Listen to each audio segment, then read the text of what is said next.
Selamat malam. Saya perkenalkan diri saya dulu ya. Iya, masih muda dan Saya cantik. Sharon Rose Sylvia dari Korea. Eh, jadi saya hari ini mau share mengenai pengalaman saya mengenai hemohim.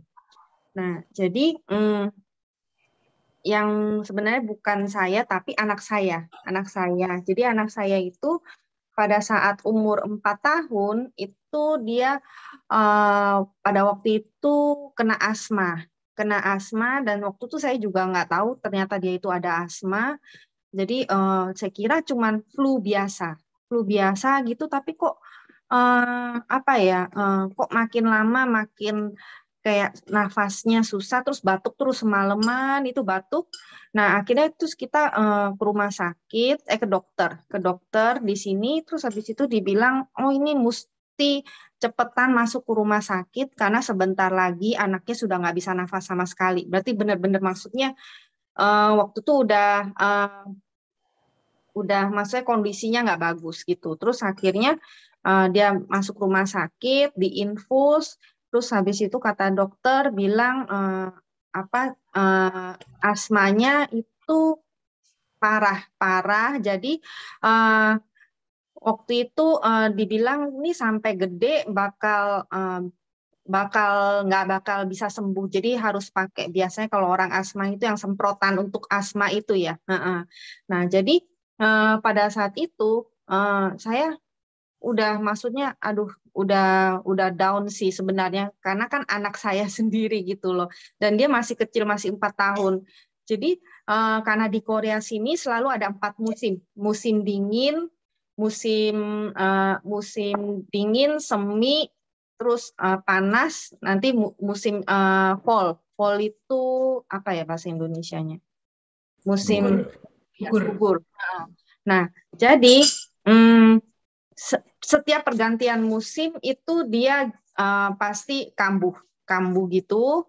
Nah, jadi saya waktu itu selalu siap dengan nebulizer, nebulizer apa namanya alat nebulizer di rumah. Terus habis itu apa misalnya sakit sedikit langsung bawa ke rumah sakit, bawa ke rumah, pokoknya bolak-balik gitu. Terus kita juga nyoba segala cara, misalnya obat-obat herbal, misalnya ke Shinsei kan di Korea sini banyak Shinsei, akupuntur gitu.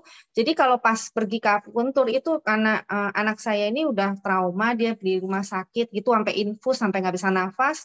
Jadi pas dibawa ke Shinsei dia tuh ikut aja. Padahal waktu ke Shinsei itu dia tuh sampai nangis-nangis gitu karena waktu di Shinsei akupunturnya itu jarumnya itu ditusuknya di ujung jari sini setiap jari situ ditusuk-tusuk-tusuk gitu 10 jari. Itu setiap kali ke Shinsei itu sebulan bisa sekali 2 kali. Terus minum obat herbal godokan itu kalau di Korea sini obat godokan herbal itu nggak boleh minum untuk eh, jangka waktu panjang karena ada racunnya. Untuk semua semua obat godok itu untuk herbal itu biasanya minumnya sebulan. Sebulan putus, terus ada jenjang waktu misalnya 3 sampai 6 bulan, terus minum lagi gitu loh. Jadi nggak boleh minum seterusnya gitu bisa ngerusak ginjal. Karena ada apa toksiknya ya untuk setiap tumbuhan. Karena untuk sinsai-sinsai sendiri dia orang nggak bisa menghilangkan toksik dari tumbuhan itu gitu loh. Jadi cuma boleh seminum sebulan terus putus nanti lanjut lagi. Nah, eh, harganya dan nggak murah. Itu harganya berkali-kali lipat daripada hemohim. Harga untuk obat godok itu, terus habis itu minum. Pokoknya segala cara itu sudah dicoba. Itu bertahun-tahun seperti itu. Jadi misalnya dia sakit sendiri, langsung keluar asmanya, sinus juga ada. Jadi daerah perspirationnya itu emang nggak bagus pernafasannya ya sistemnya.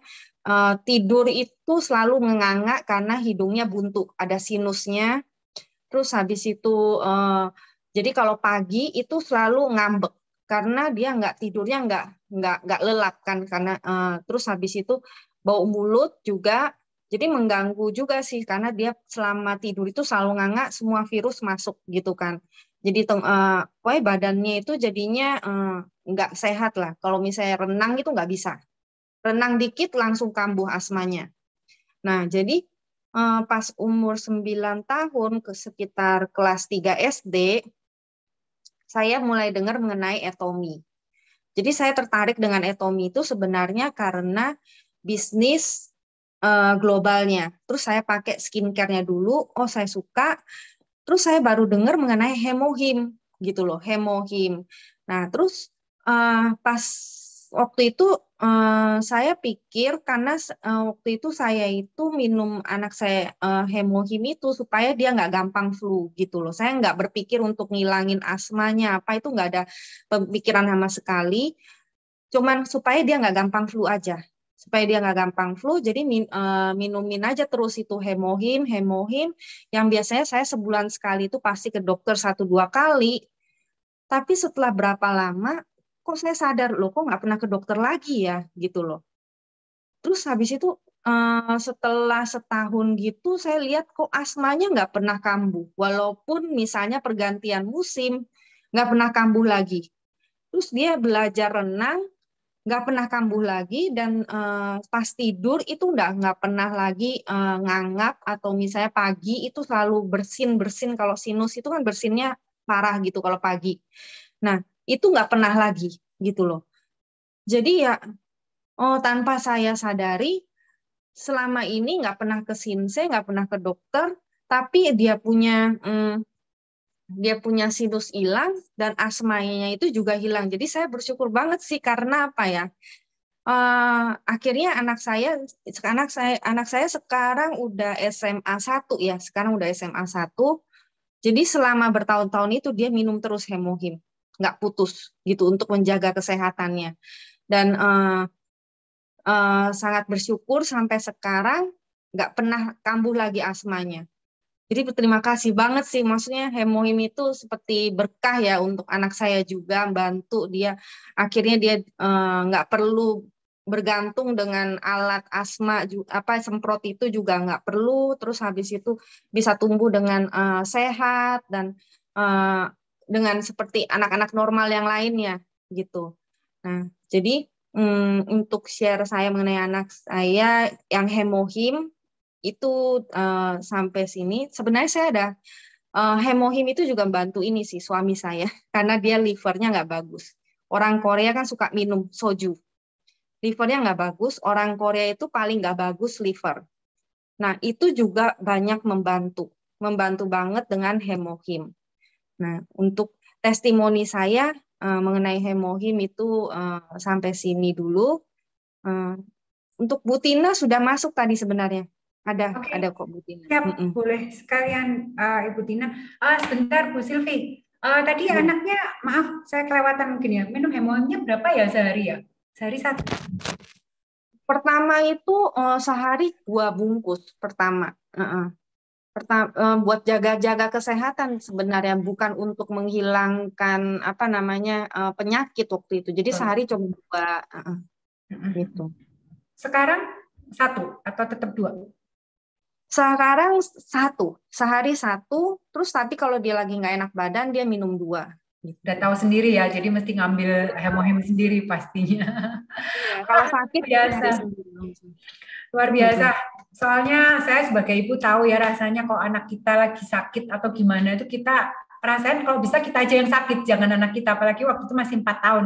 Pastinya saya tahu perasaan seorang Bu Silvi itu apalagi dokter udah ngomong ini nggak mungkin sembuh sampai dia besar nanti.